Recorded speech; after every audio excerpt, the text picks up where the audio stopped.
Hi everyone. Now, before I start this video, I want to give a very quick and very sincere disclaimer. Because I know some of you guys may have been a little bit nervous clicking on this video, considering the nature of this game and what other people typically do with this game when they are talking about it on their videos. And so I just felt the need to say this right up front.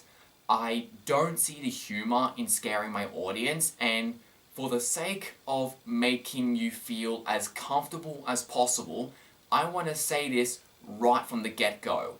I swear there are going to be absolutely no jump scares in this video. I promise. Having that said, please enjoy the video.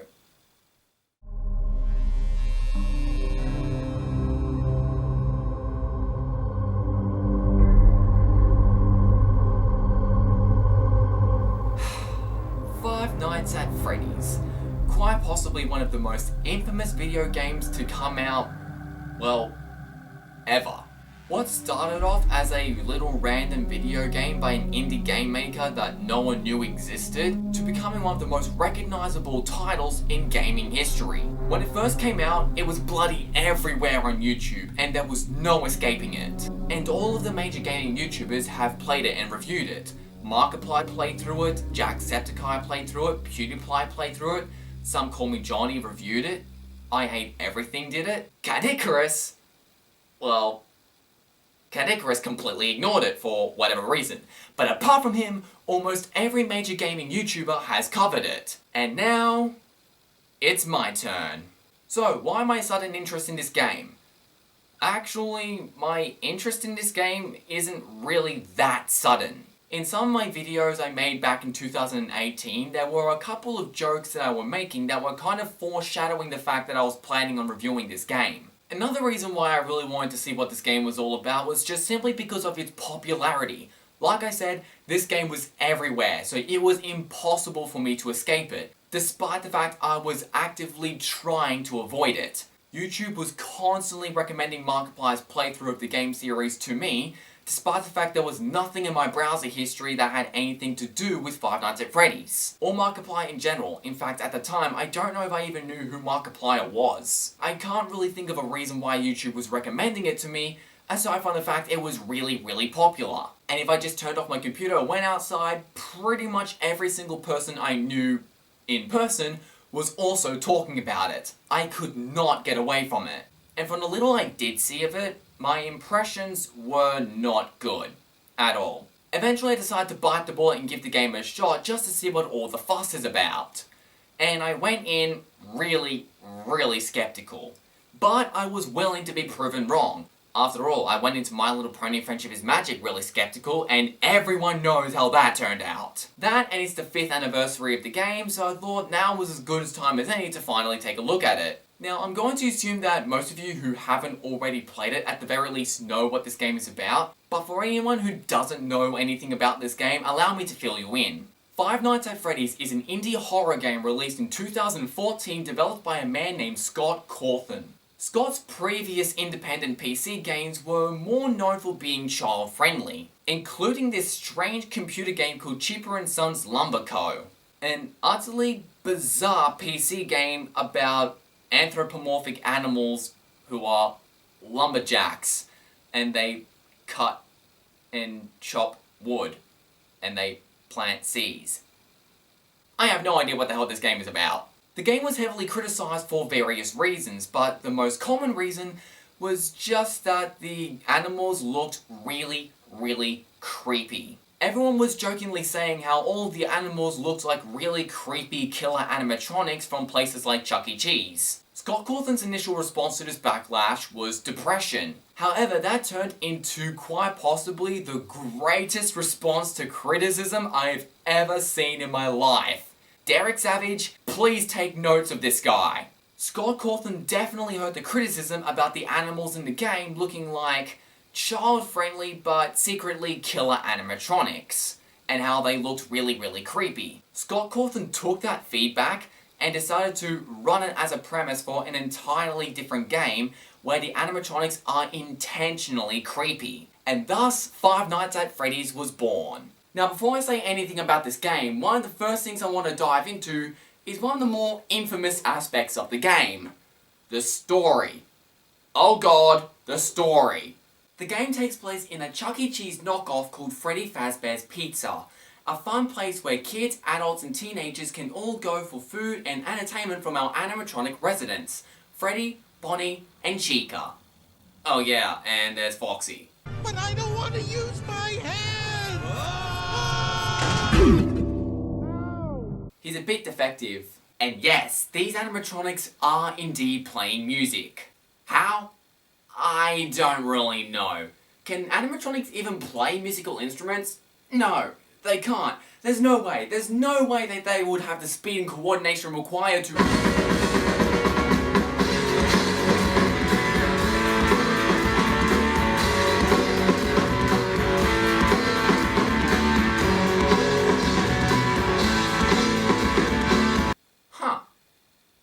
I stand corrected. During the day, the animatronics are cute, fun, entertaining robots. But when the shop closes and the sun goes down, bad things happen.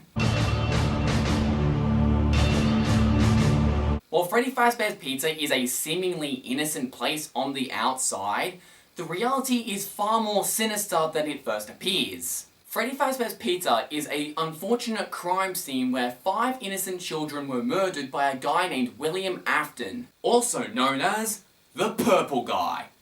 Very creative. Since then, there was a notable change in the animatronics' behaviour.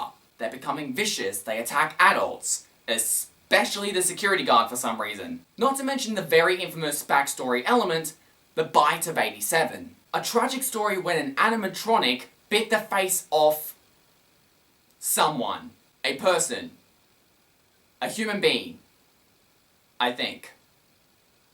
Scott Cawthon was a bit vague on the details. While it's not really flat out stated, a lot of people, myself included, have come to believe that the animatronics have picked up this really aggressive behaviour because they are being possessed by the spirits of the 5 murdered children. But that's all I'm going to say in regards to the story. Not because I want to be vague, because I want to avoid spoilers like I usually do, but for a different reason. Because there really isn't a concrete story. Many people have fallen in love with this series because Scott Cawthon's favourite way of storytelling is, and honestly, I can't say all this in one take without the script, so I'm going to get the script with me because I have to read this. There's no way I'm going to be able to get this in one take without reading this. So, many people have fallen in love with the Five Nights at Freddy's series because Scott's idea of storytelling is to leave ridiculously vague Easter eggs that hint at a certain glitch, which hides a minigame in which you have to exploit another hidden glitch just to receive an overly vague clue on the story.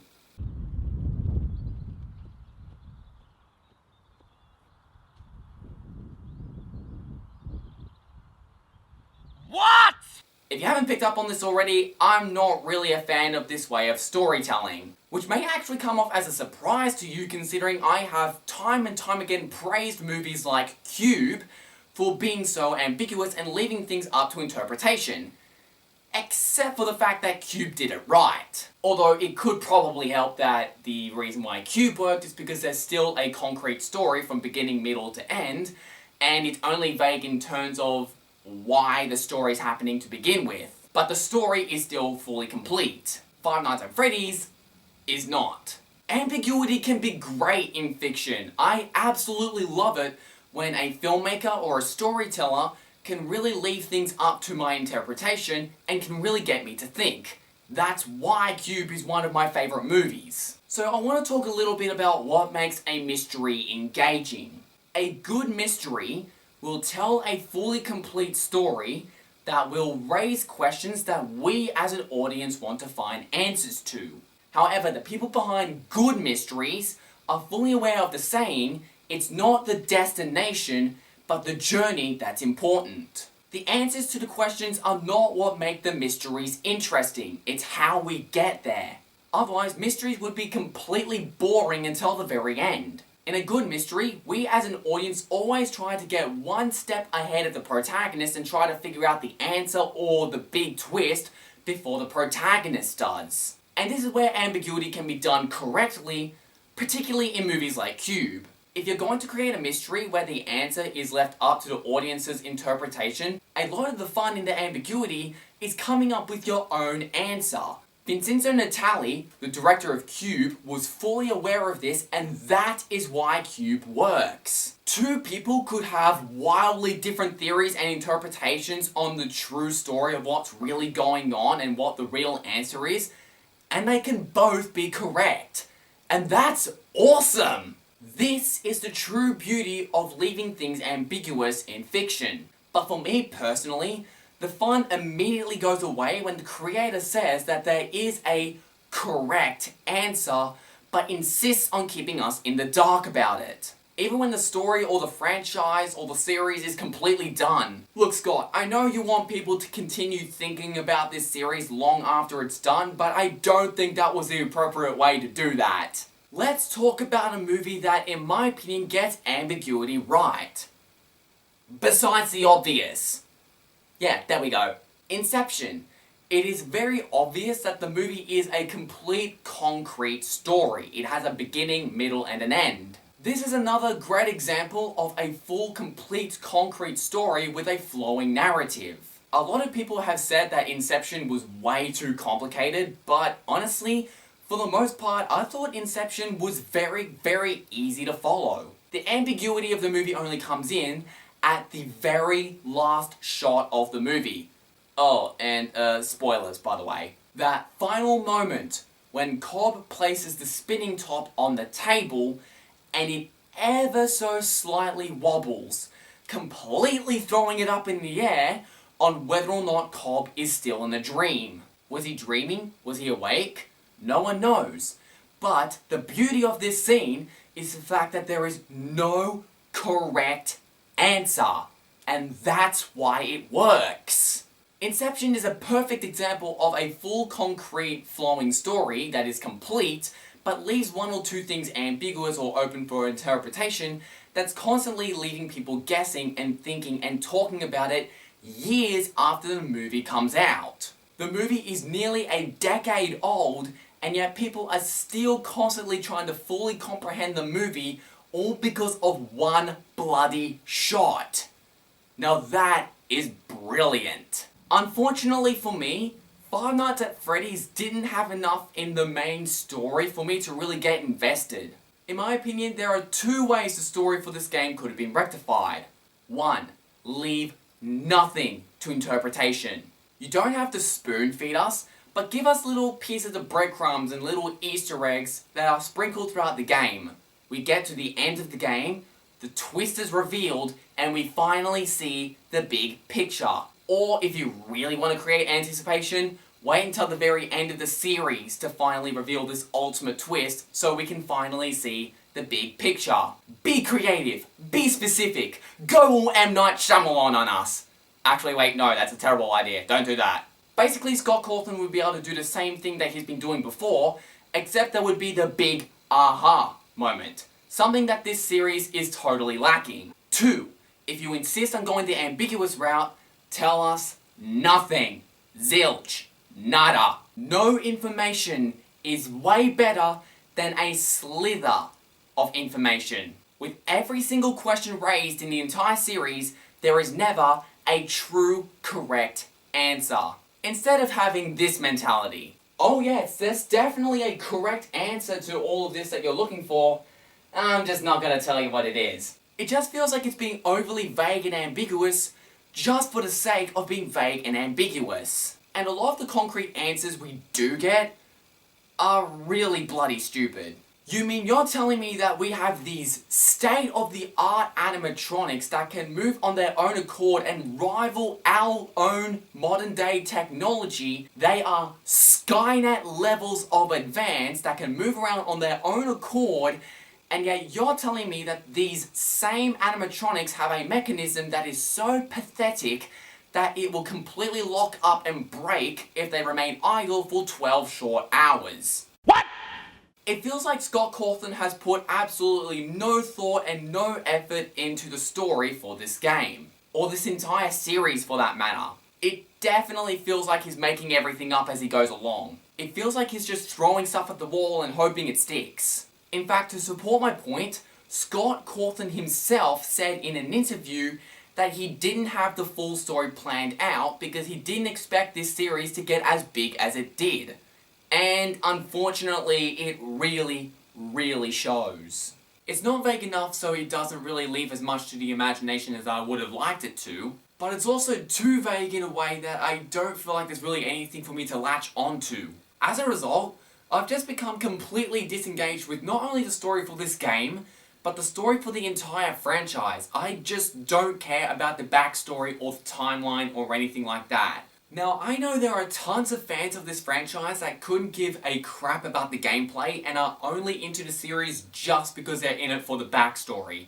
So, if you enjoy the backstory, that's fine. But I don't see any effort being put into it, and Scott Cawthon hasn't given me enough of a reason to care. So I don't really care for the plot or the backstory or the timeline or anything like that, but I highly, highly appreciate that the whole backstory element is not integral to the game. Uncovering the overly vague backstory is entirely optional. So I'm tempted to say that Five Nights at Freddy's is not something that you really play for the story, but that's not really accurate considering there are some people who play it exclusively for the story. So that's not quite accurate, but I personally don't play it for the story. I played it for what's important, the gameplay. Yes, finally, the gameplay.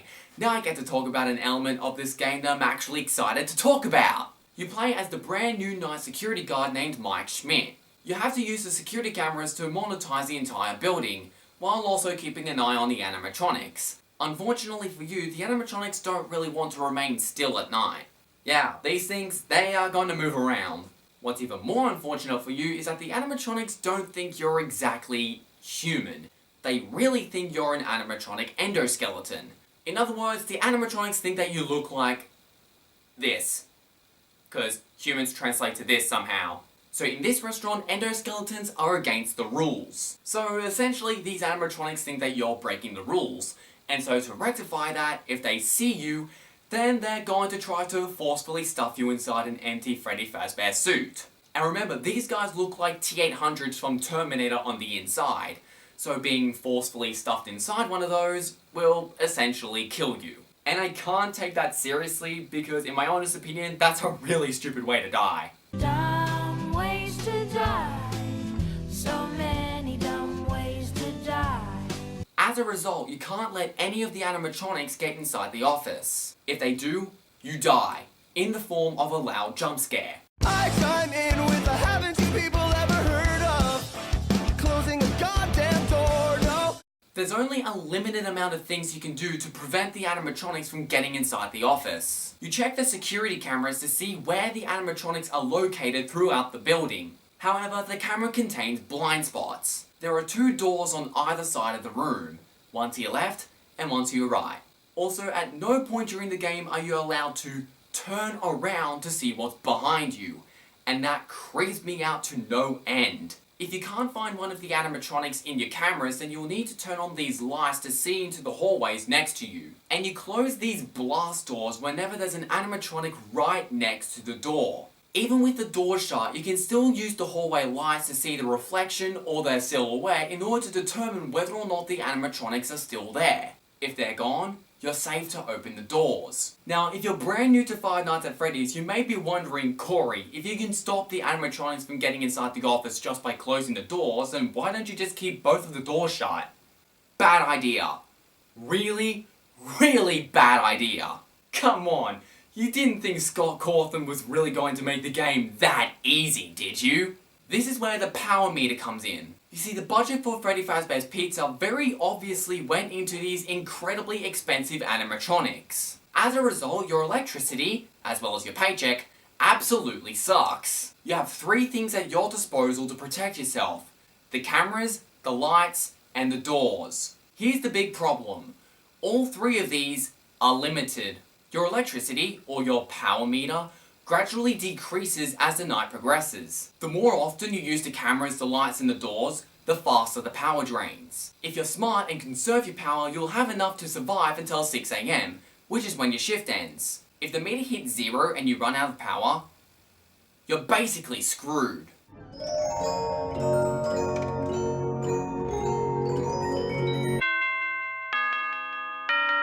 Unless that happens. This has saved my ass a few times in the later half of the game, but that's with strategy, and the likelihood of this happening is pretty low, and so don't rely on this to save you. If you run out of power, chances are you're going to die. When you run out of power, Freddy will approach your office, playing the Toreador Overture on his music box. It's nice and creepy, especially with the dim lighting and Freddy's face flashing right next to you. Not to mention that the music itself is excellent. I mean, the song Scott used is a very old and a very classical and a very beloved song. And yet nowadays, when people hear this song, more often than not, people think of this game. And what adds to the creep factor of this is how all of this is just building up to one jump scare. I would be lying if I said that I didn't remove my headphones whenever this happened to me. And the power is exactly what makes the game challenging. Without the power meter, you would easily be able to just simply close both blast doors for the entire game. The game would be way too easy, and it would be really boring. Which means not spamming the light unnecessarily, only checking the cameras for a short period of time, and only closing the doors when you absolutely have to. With the exception of dealing with Foxy, which I'll get into shortly, if the coast is clear, do not close the door. I'm just going to be right up front with you. I love the premise for this game. I may not care for the overall backstory, but the situation you are thrown into in the gameplay is a concept that I wholeheartedly adore. Just the whole aspect of using cameras, lights and the doors to stop evil killer robots from getting inside the office is just a premise that I think is really cool, as well as being a great suspenseful setting that I think would not only do great as a video game, but I also think a premise like this would make a really good movie. The moment you start this game, there's something that immediately feels off. And I mean that as a huge compliment. I mean, this is the very first thing you see before you start the game. Well, that's reassuring. It's something that feels unsettling. The room is dimly lit. You can hear this really creepy ambience in the background. There's this really loud generator noise that may or may not be coming from this fan. This really loud fan that is wasting your power. The game does a great job of building a real sense of dread the moment the game starts. At the beginning of each night, there is a guy who leaves a recorded message on the phone to help provide some tips on how to survive. And even this guy's unsettling. And the main reason why is because he kinda sounds insane. If they happen to see you after hours, they'll probably try to forcefully stuff you inside a Freddy Fazbear suit. Now, that wouldn't be so bad if the suits themselves weren't filled with cross beams, wires, and animatronic devices. So you can imagine how having your head forcefully pressed inside one of those could cause a bit of discomfort and death. The only parts of you that would likely see the light of day again would be your eyeballs and teeth when they pop out the front of the mask. But there's really nothing to worry about. You'll do fine. Alright, good night. And yet, strangely enough, as soon as he's gone, you really feel a strong sense of isolation without him. You feel completely helpless because you are completely alone. There is no one else here to help you. No one, except 4 bloodthirsty animatronics that want you dead. 5 if you count Golden Freddy, a rare animatronic that is immune to the doors and will kill you if you stare at him for too long. The atmosphere for this game is really creepy, especially when it comes to the visuals and the sound design. There's a whole bunch of noises and some of the most subtle sound effects can really get to you. Like this creepy piano music that plays every so often throughout the game. Now, the piano music by itself sounds fine, but where it gets unsettling for me is when you're checking the cameras and all 4 animatronics are in plain sight at the same time. All 4 of them in plain sight, standing completely still. Which just begs the question, who is playing the piano?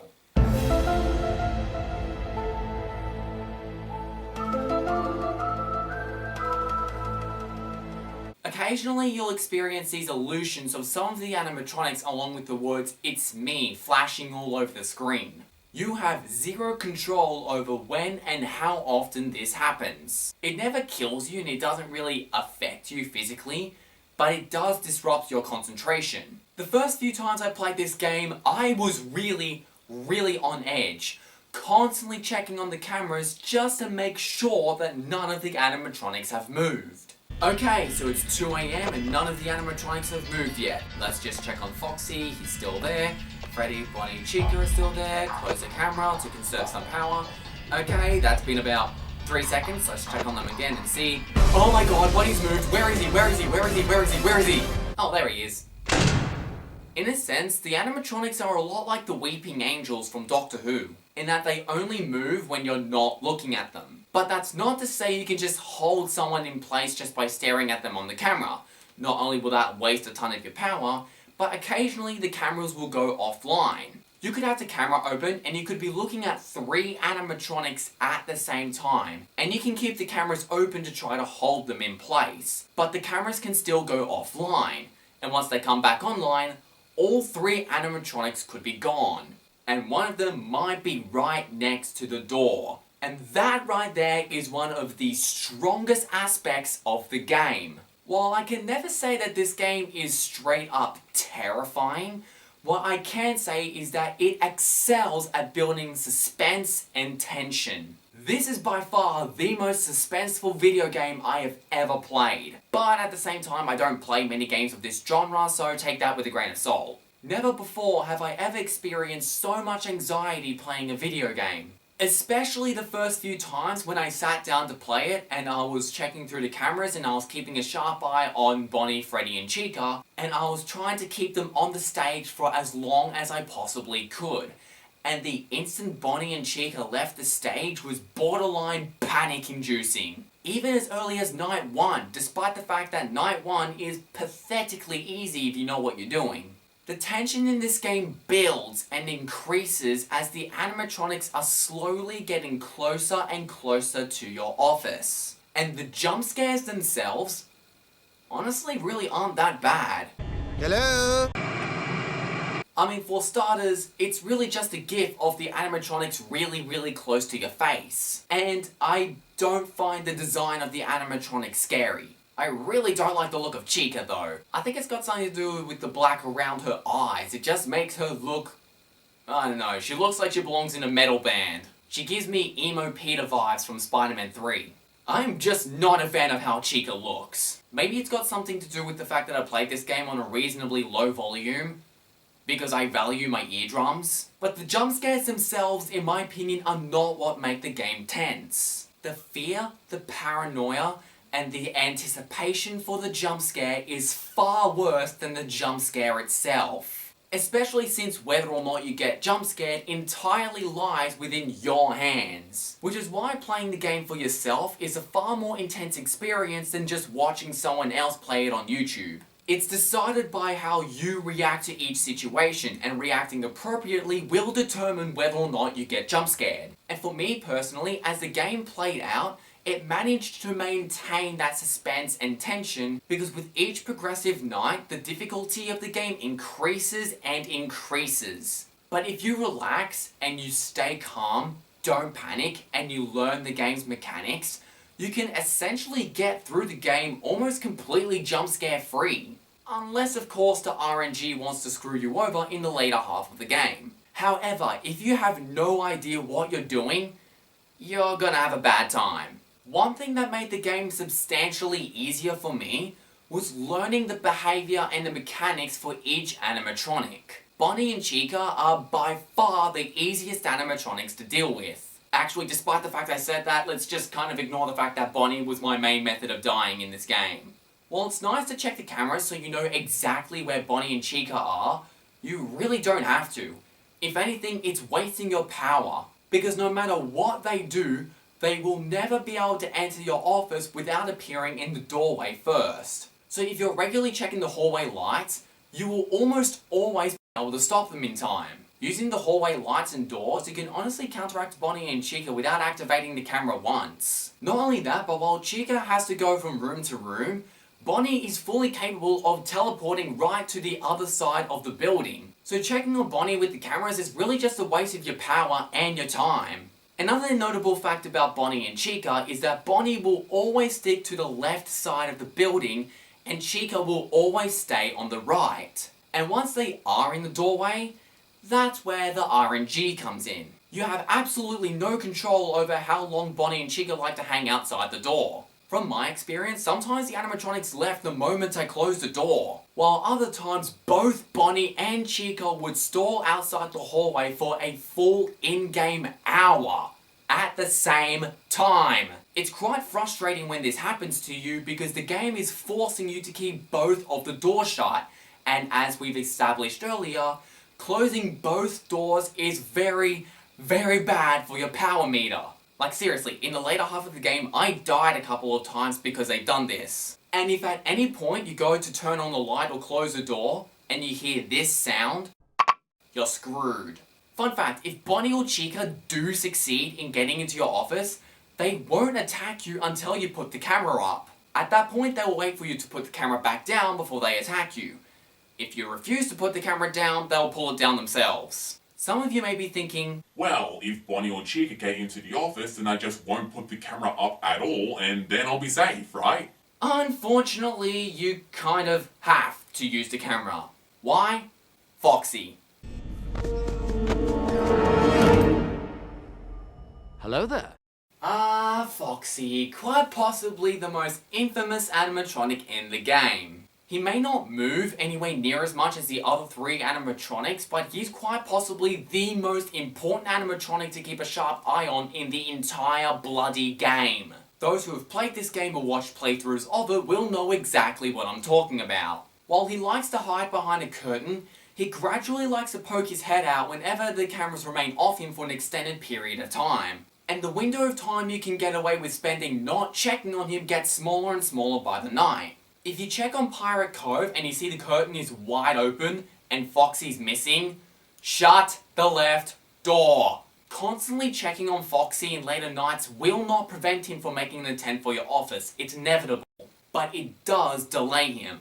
A lot. The more often you check on him, the longer he'll take to make an intent for your office. If you ignore Pirate Cove, then you will have absolutely no idea when Foxy's making an intent for your office until it's already too late. Oh yeah, and I probably should add that thing about how every time Foxy hits your door, he will take a chunk of your power away. Each time he hits your door, the amount of power you lose will increase. So yeah, it's best to prolong him as much as you possibly can. Which just leaves the good old Fredster.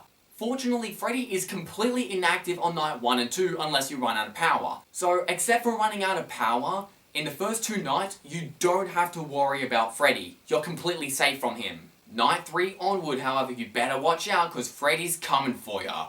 Freddy is by far the trickiest animatronic to deal with in the game, which is quite fitting considering he's the main character. But that also explains why he doesn't activate until night 3.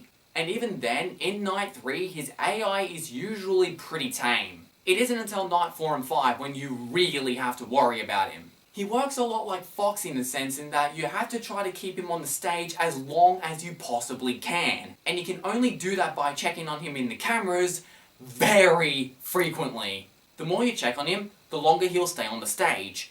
But don't forget about Foxy. This also may be a small thing to comment on, but for the most part, whenever you're looking at Freddy, he's usually looking out into the audience since he's on a stage. But on the rare occasion, he will look directly at you.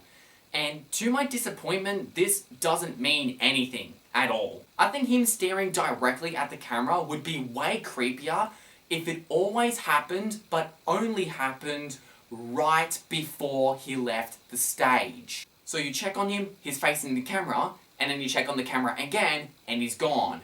Almost as if to say, I'm coming for you. Now that would be way more unsettling. Once Freddy is off the stage, the chances of him going back are next to none. I think I've had like one occasion when he went back to the stage. Freddy also really knows how to hide in the camera views. It can be quite tricky to spot him since your only clue to his whereabouts are 2 silver eyes, which are often blocked up whenever Bonnie or Chica are also in the same camera. So he has to be alone for you to be able to see him. But remember, just because you can't see Freddy doesn't mean he's not there. Like Chica, Freddy has to move around from room to room. He can't just teleport around the building like Bonnie can. However, while Chica just wanders around the building randomly and will occasionally just stumble across your office, Freddy is actively targeting your office specifically. He knows you're there and he doesn't like you. The game builds a lot of anxiety in the final nights as Freddy gets closer and closer to your office. To make things even more unsettling is his creepy laugh that he makes every time he moves to another room, which gradually gets louder and louder as he gets closer to your office. Oh yeah, and unlike Bonnie and Chica, even with the hallway lights on, you can't see Freddy in the door frame. As soon as Freddy reaches the corner in the hallway to your right, you really can't afford to open the camera without closing the right door first. If his laugh gets noticeably louder than all of his previous ones, you done messed up. So yeah, as you can probably tell, I found this game incredibly suspenseful. And that really surprised me too. I had watched so many playthroughs and videos of this game from people like Markiplier or Jacksepticeye, to the point when I finally sat down to play it for myself, I honestly thought I was going to be immune to the jump scares. I really didn't expect this game to get under my skin the way it did. I only played it just out of curiosity to see what all the fuss was about. And I really wanted to give this game a shot out of curiosity, especially considering my impressions of it from outer sources really were extremely negative. And I'm really glad I did. I'm glad I decided to sit down and play the game for myself. I'm really glad I didn't make the mistake I almost made by just judging this game purely just by watching other people play it. Because playing the game for yourself is a completely different experience. Before playing this game, I was completely immune to the jump scares when watching Markiplier's playthrough of it. But then I booted up the game for myself and the night began and immediately the anxiety kicked in. It's kind of that vibe you get that when you turn on the game, you think it's a good idea at first, but then the moment the game starts, you're thinking to yourself, what have I done?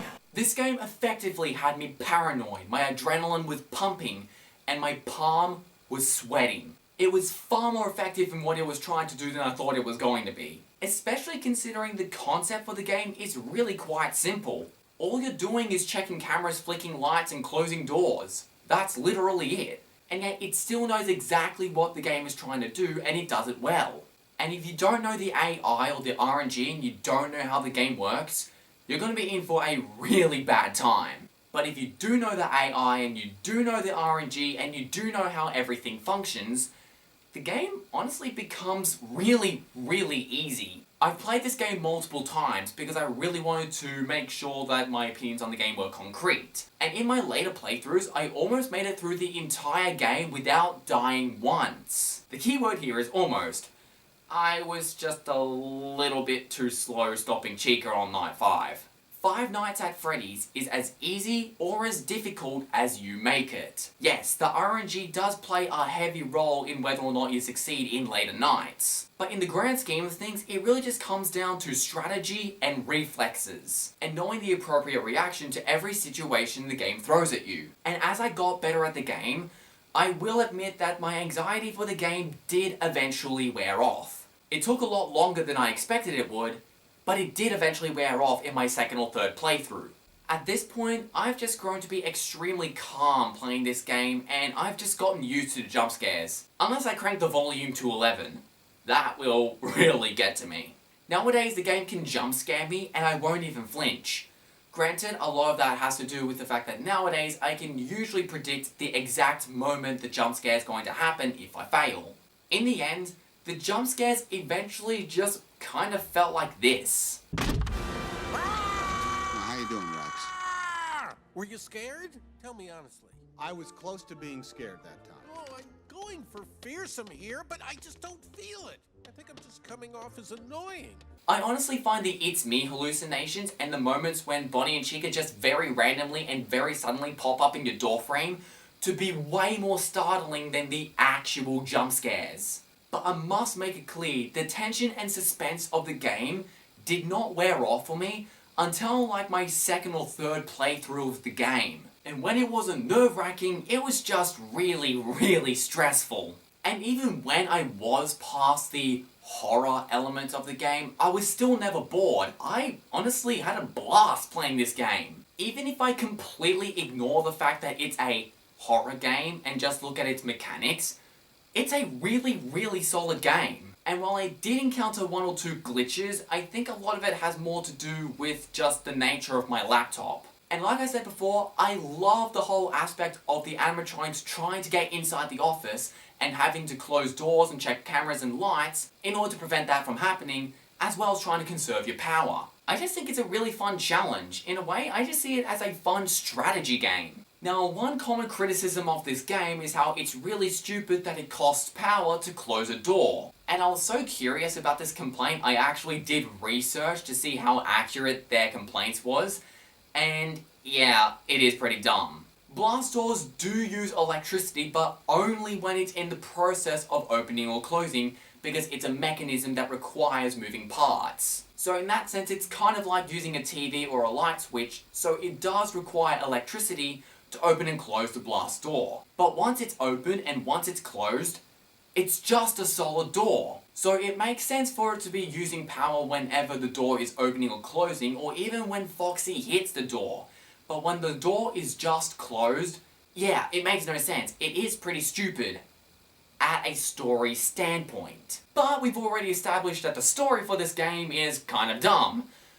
But as a gameplay mechanic, the idea is brilliant. Because if there was no disadvantage to using the lights, cameras, or the doors, people would constantly be abusing them and the game would be way too easy. In terms of graphics, the game's pretty simple. And yet, despite the fact that most of this game is essentially created through warped JPEGs and GIF files, I think this game looks great. Another subtle thing that this game excels at is the sound design. Holy crap, I love the sound design for this game. The sound design for this game is one of the primary reasons it builds the atmosphere so effectively.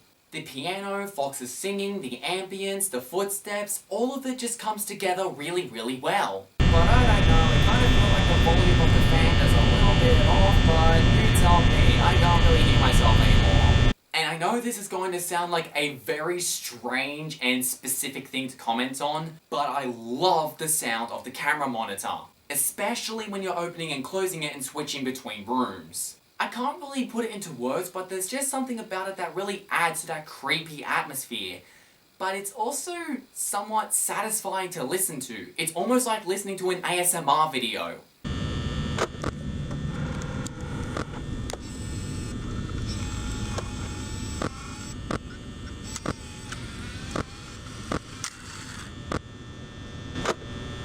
So you beat your 5 nights and receive your unbelievably low paycheck.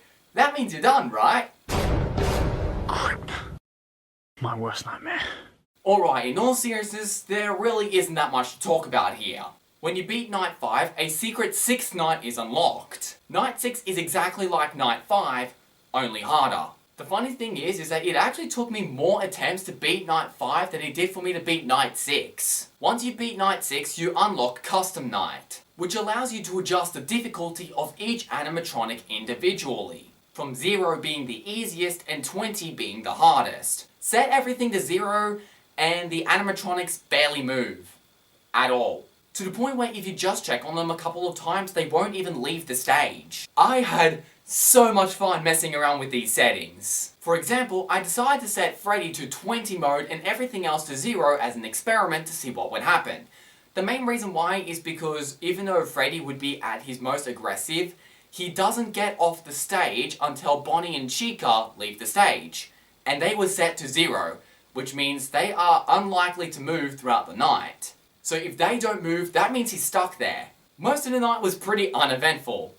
But then eventually, all 3 of them got off the stage, and since Freddy was on the highest difficulty, all hell broke loose. Another thing that I did out of curiosity was adjust the custom night settings so that the digits would read 1987.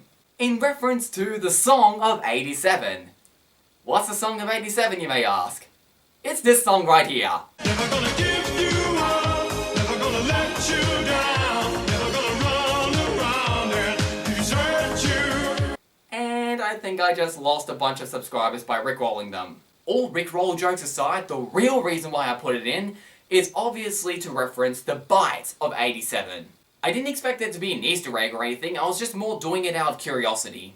All that ended up happening was a jump scare from Golden Freddy, and then he crashed the game. Wonderful. Thanks, Golden Freddy. And that, ladies and gentlemen, was my one and only encounter of Golden Freddy in the entire game. So you easily can go into Custom Night and adjust everything to the easiest difficulty and guarantee yourself a complete jump scare free night. But what fun would that be? It would not be fun at all. It would be extremely boring, in fact. So, out of sheer stupidity, like a complete idiot, I decided to set everything to the maximum difficulty. Deep breaths, Corey. Okay, let's talk about 420 mode. When you set everything to max, you initiate 20-20-20-20 mode, or 420 mode for short. And attempting 420 mode is the single most impossibly difficult thing I've ever done in a video game. Jesus Christ, where do I begin? 420 mode is nothing but absolute mayhem. I knew I was in for a bad time when Scott Cawthon himself, the guy who made the game, said that even he can't beat it. He released this game genuinely thinking that this mode was impossible. And you know what? I can totally see why. Once Freddy reaches the corner in the hallway to your right, which he will do in a matter of seconds, he will camp there for the entire bloody night. Bonnie and Chica make attempts for your office so damn frequently that having enough power to survive until 6 AM is almost impossible. To beat 420 mode, you have to get into an ultra-specific pattern. Check the left light, close the right door, check on Foxy, open the door, check the right light, and repeat.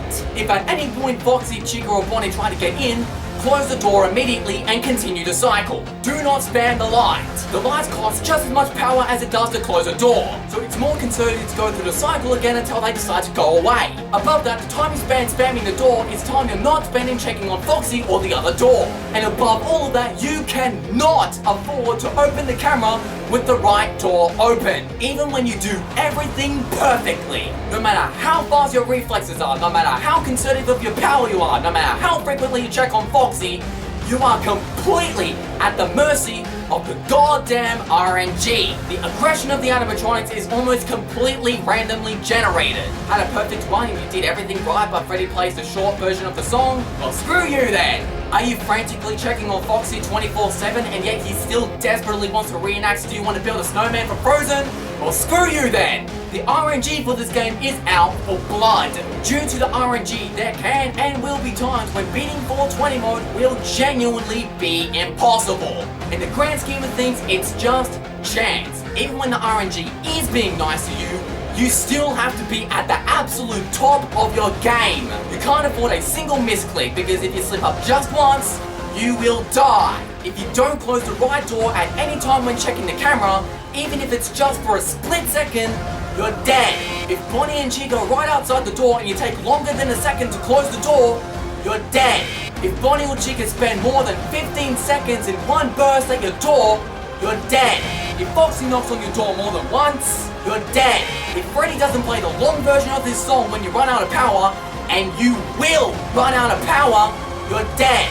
You have to be pixel perfect and hope to God that the RNG is on your side. There is no room for error. If you make one bloody mistake, one, you're dead.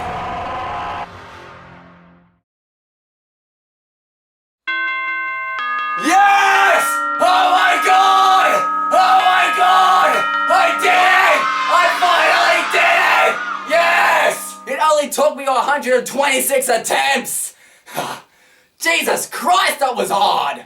No joke, it took me 8 hours and 126 attempts to beat this sucker. And that was with a ton of help, mainly from Markiplier's playthrough, YouTube tutorials, and advice from a friend of mine who'd already beaten it. To the person who helped me, you know who you are, and you saved my sanity.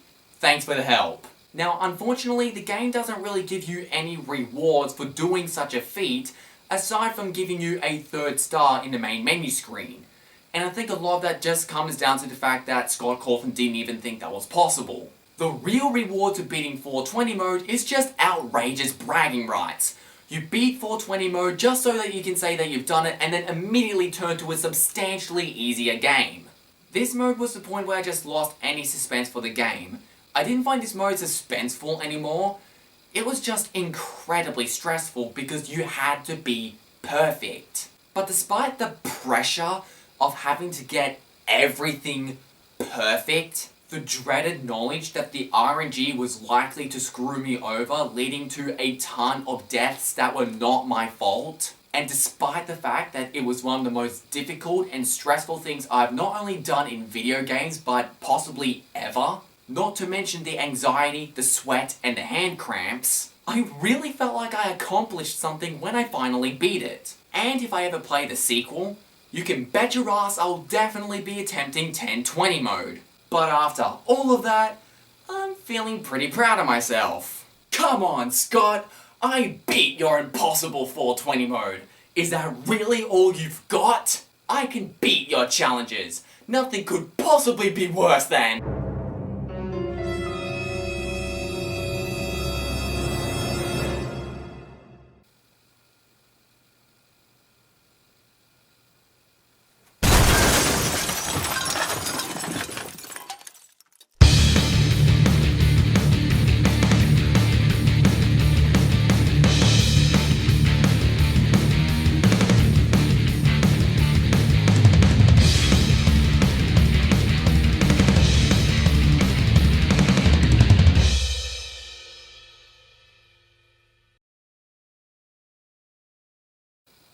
See? What did I tell you? No jump scares. Yeah, I was serious. You didn't believe me, did you?